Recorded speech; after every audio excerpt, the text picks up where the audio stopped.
Ilang araw na lang ay magsisimula na ang impeachment proceedings laban kay Vice President Sara Duterte.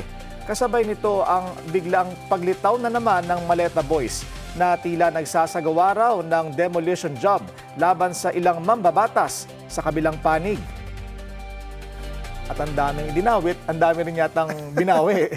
Demolition na nag-backfire ba? Kasi may mga nag-point out ng inconsistencies. Meron silang, limbawa, binawi kay Senator Loren Legarda na hindi raw nakatanggap ng maleta.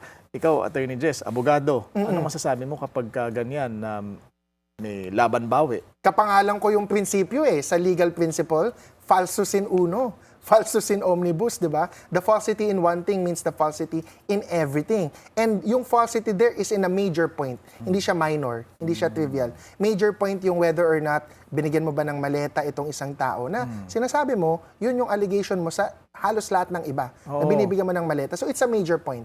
So the falsity in a major point means the falsity in everything. In the whole thing. At ang guest natin may masasabi din tungkol dyan with the pre-trial conference of the impeachment trial set for June 18. Ano kaya ang estado ngayon ng prosecution panel? Para pag-usapan ang lahat ng yan, narito live sa studio si House Prosecution Panel spokesperson and Lanao del Sur Representative Zia Alonto Adyong. Welcome to Memo, sir. Thank you very much, Willard. Thank you, Attorney Jess. Good morning. Ayan, morning. napadalhan na kayo, sir, ng notice for pre-trial conference. Ng memo. Ng memo daw. Yeah, memo oo. number 1, June 18, ang pre-trial conference. Ano po ang inaasahan natin dito, sir? Well, sa House Prosecution Team, handa naman i-submit kasi yan yung markings of evidence, pati na rin yung pag-submit ng magiging potential ng mga witnesses. And we expect also na may mga objection from the other side. So basically, ilalatag dyan kung ano yung magiging general flow ng trial. So nakahanda naman ang House Prosecution Team. In fact, nakaanda na several months ago. So Meron doon nakalagay, sir, sa notice na pwede kayong magkaroon ng list of reserved witnesses. Kung, pero within 3 days ata, before the actual trial happens, kailangan mong ma-notify din ng korte Kung sino-sino for certain number of days. Sa palagay ko, doon sa order ng notice ng korte, ayaw din nila yung mga surprise witnesses, diba? So just to be fair also, to give way for the defense to also allow them to scrutinize yung magiging possible na witnesses. meron, So that would mean, Sir Willard, di ba, Kong Zia, that would mean both camps would have to disclose their witnesses early. Yeah. Parang yun ang sulat doon sa notice ng korte. And if totoo yung sinasabi dati ng defense na meron silang Mary Grace Piatos, if ever, na ipe-present as a witness to dispel the confidential funds issue, they would have to disclose the witness there. Yeah, I think so. Kasi kung meron talaga silang ilalabas doon na Mary Grace Piatos, it would be better for them, no? Para at least, kasi we're looking for clarity naman din, no? In fact, ang House Prosecution Team from the very beginning, during the confirmation hearing, sinasabi naman natin there's no judgment here. Kasi ang binabato sa atin is yung ginagawa daw natin trial. So, in fact, yun ang sinasabi natin na there's an established probable cause para yung mga allegation na to ay ma-counter ng depensa. Pero kung meron silang may produce na Mary Grace Piatos, edi much better for the public din, di ba? ano kaya ang itsura ni Mary Grace Piatos, ano? Ayun nga So kailangan merong babaeng pangalan doon. Pero dapat ang ano doon, yung Mary Grace Piatos na lalabas doon, dapat yung perma niya, eksaktong yung perma niya doon sa confidential funds. And of course, yung acknowledgement receipt. Kailangan si Kokoy Villamin. Meron ding Exactly. witness na ilalagay na pangalan doon. Pero problema kay Kokoy Villamin, dalawa kasi yung acknowledgement receipt na pinirmahan niya, magkaiba yung pirma. Oo, pero pareha ng pangalan. So mahirap yun mag-produce ng witness na magsasabi ako si Kokoy Villamin kasi of course nandun din yung mga experts para forensically to test yung specimen ng pirma, 'di ba? So they might be asked to make a signature on the spot sa trial. Oo. Kayo ba sa prosecution, Kong Zia, meron ba kayong reserved witness? Yung, kumbaga, for reasons of safety and security, hindi nyo muna isinisiwalat ngayon, pero later on ay magkakaroon. Meron ng part din na strategy. Alam niya ni Attorney Jess yung mga ginagawa sa korte. So, meron naman, pero we don't divulge this right away kasi alam naman natin for safety, sabi mo nga, for safety and security of the witnesses, pero doon sa kasi magiging sa pre-trial conference, ano yan hindi siya open for public eh. It's only for the defense and the court and the prosecution team.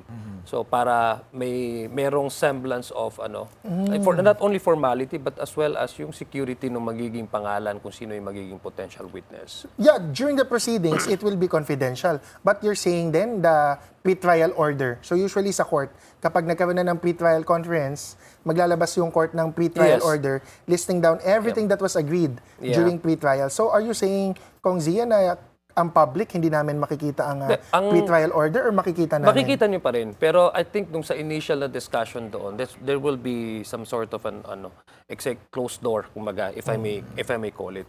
Kasi pag-uusapan diyan yung markings of evidence, pati na rin yung sabi mo nga for security of the potential. But all of this can be kasi ang korte naman ang nag-i-issue nito ng order di ba? Titingnan natin kung but as of the moment yung notice nila is nandoon. But let's see how the flow of the pre-trial conference would go, no? How many witnesses do you estimate? Kahit estimate lang muna ko, will you propose as the impeachment prosecutor panel? What I can tell you right now, Attorney Jess, is that yung bawat articles of impeachment, merong tatayo dyan na witness. No? As to how many, the numbers of witnesses per article, yun ang hindi ko mako-confirm sa inyo. Oo. Napagpasahan na ba ninyo, Kong Zia, sa prosecution kung ano pong article ang uunahin ninyong i-present sa trial?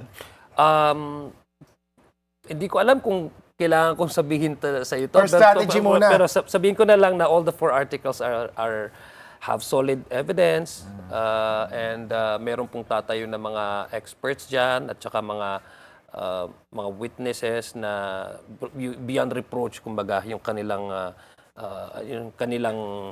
credibility, no? When it comes to assessing, especially those confidential funds that have a signature specimens. So, yun lang yung pwede kong masabi sa inyo as of this moment. In the first place, matutuloy pa ho ba ang trial given the prayer of the camp of VP Sara to have the impeachment articles dismissed po? At sa palagay ko naman, no, we are in high spirits. In fact, hindi lang kami ang nag-expect, but even the Senate itself. Kasi ang Senado ngayon, kinonvene na nga nila ay ang korte. Pangalawa, nag-issue na rin si acting Senate President nung pre-trial conference, kung ano yung magiging flow niya. So we are going towards that direction. Ang taong bayan naman, alam naman natin, invested na sila dito sa usaping impeachment na to. Matagal na nilang inaantay to.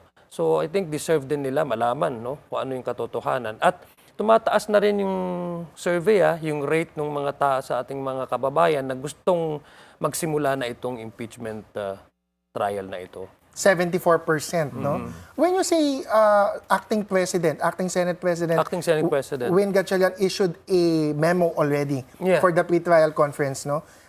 We know si Senate President Alan Peter Cayetano, he insists na SP pa din siya. He also issued a memo about the work order for the employees. At the same time, nag-issue ng work from home si acting Senate President Win Gatchalian. My question is, yung sa pre-conference memo ba or order, may in-issue din ba sa inyo si Senate President, quote-unquote, Alan Peter Cayetano? As far as we're concerned, and as far as I know, si acting Senate President Gatchalian yung nag-issue. Signatory At ang wini-recognize nyo? Yes. Ang House nire-recognize. Hindi lang actually ang House ang nagre-recognize. Even the Senate itself. Mayroon ng institutional recognition on the part of the staff and sa kabuuan ng institusyon na si acting Senate President Win Gatchalian. Yung nire-recognize. Leadership ngayon? Leadership. Kasi kung titingnan mo, during the Blue Ribbon Committee at saka yung subcommittee, kukumpara mo, di ba? Nung subcommittee ng Blue Ribbon nagkaroon ng investigation, walang staff na nandoon, no? Walang ni stenographer, wala eh. Pero in the case of the one that they had 2 days ago, makita mo andun kumpleto yung staff, 'di ba? So from that observation alone, masasabi mo na even the Senate recognizes the staff, the institution itself recognizes Win Gatchalian as the acting Senate President. So, Kong Zia, hindi niyo ho nakikita yung senaryo na magkakaroon ng dalawang impeachment court at ipipilit pa rin halimbawa ni Senator Cayetano at ng Cayetano block na mag-preside over doon sa trial? Mahirap yun kasi hindi yun, that will be a disservice to the public eh. Kung magkaroon ka ng dalawang korte. Never in, maybe in the minds of the framers would they even anticipate na magkakaroon ng ganitong senaryo. That's the thing that we need to avoid. Alam ko ang even legal community, from the legal community, stood firm on their observation that there has to be, recognizing the election of acting Senate President Win Gatchalian. The IBP, and legal logically, scholars. yes, logically that would also give us an impression na isa lang dapat yung magiging impeachment court. And the reason why I'm saying this is because even the Senate itself, the staff and everyone, recognizes the election of acting Senate President Win Gatchalian. So kung akong tatanungin mo, hindi dapat magkaroon ng dalawa. I mean, it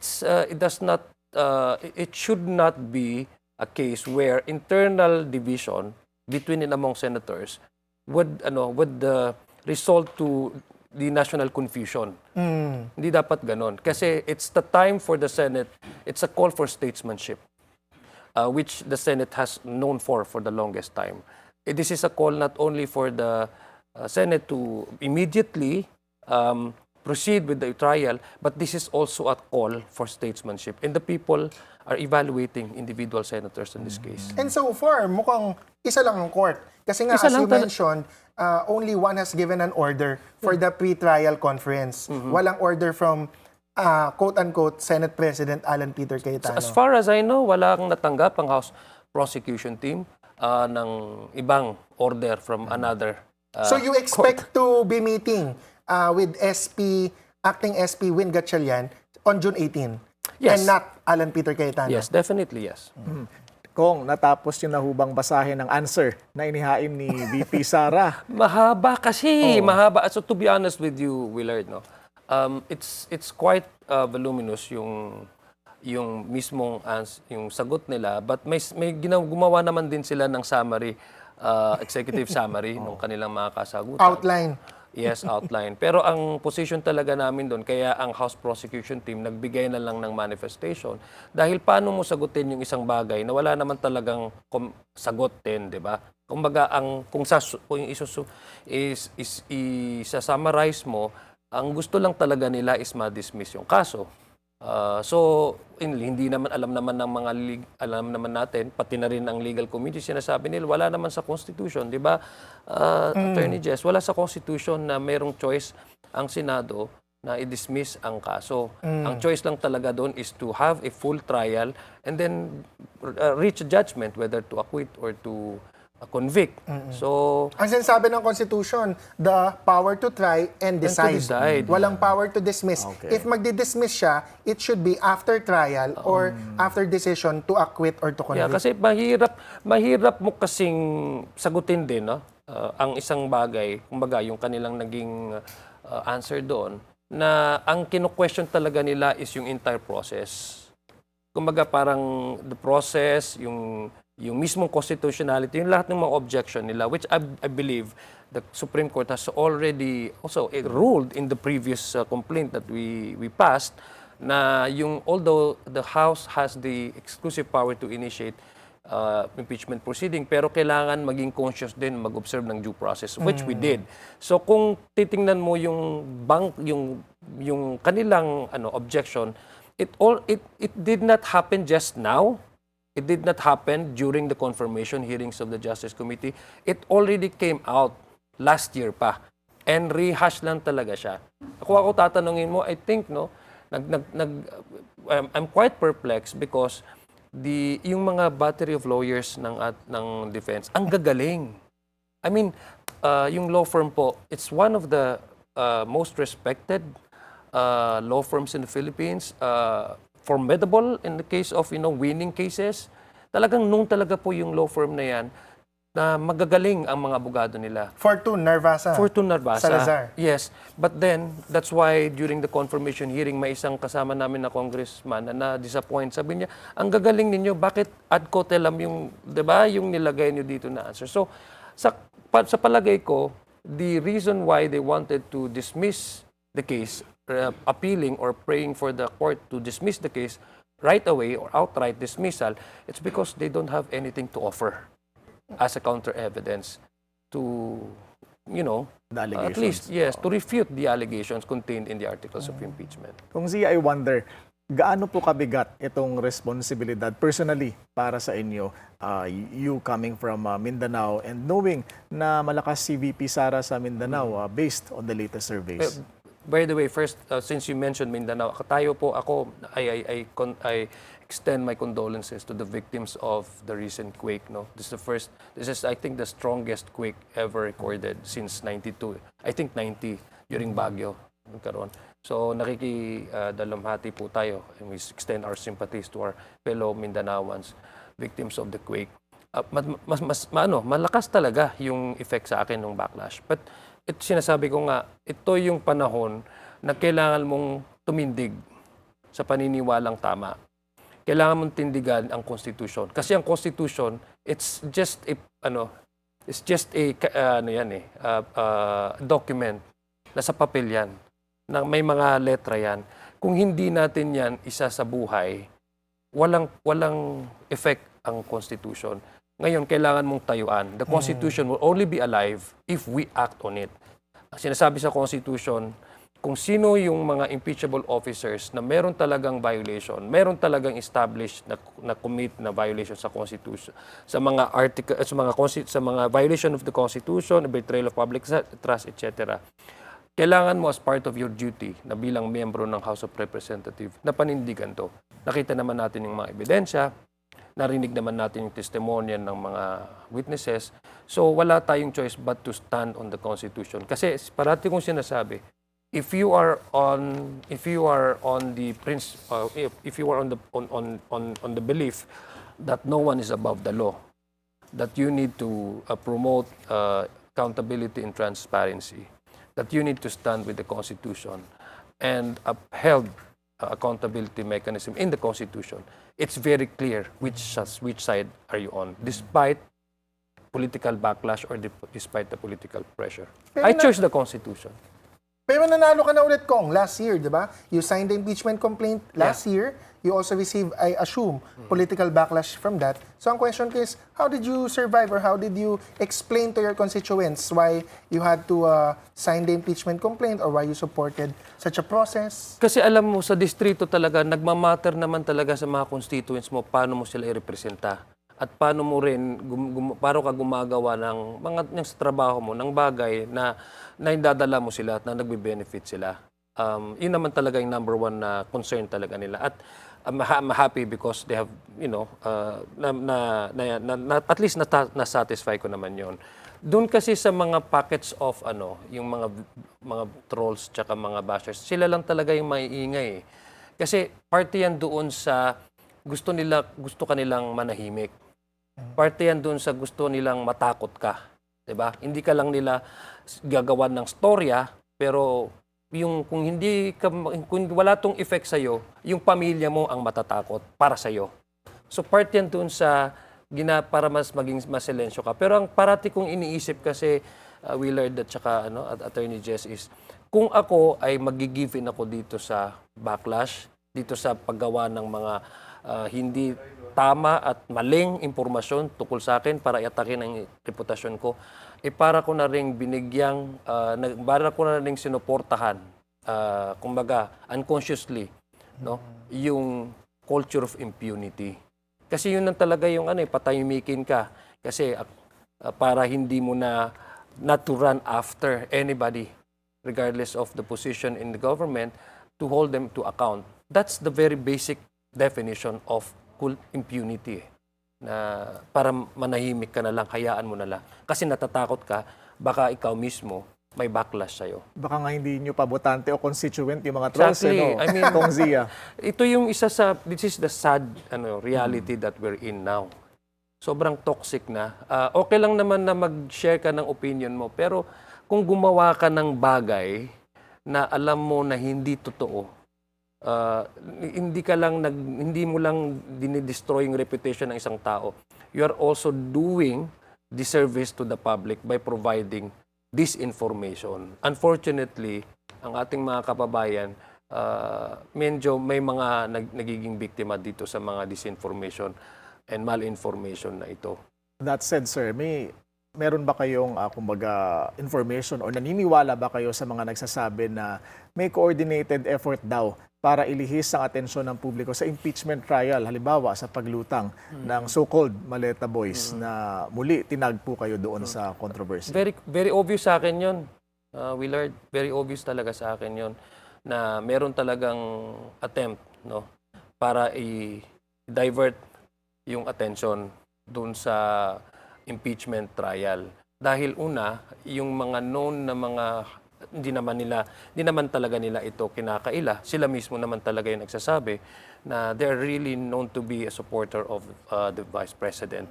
So, makikita mo naman even during the Blue Ribbon Subcommittee, sila talaga yung nag-insist na kailangan mapunta doon yung Marines, no?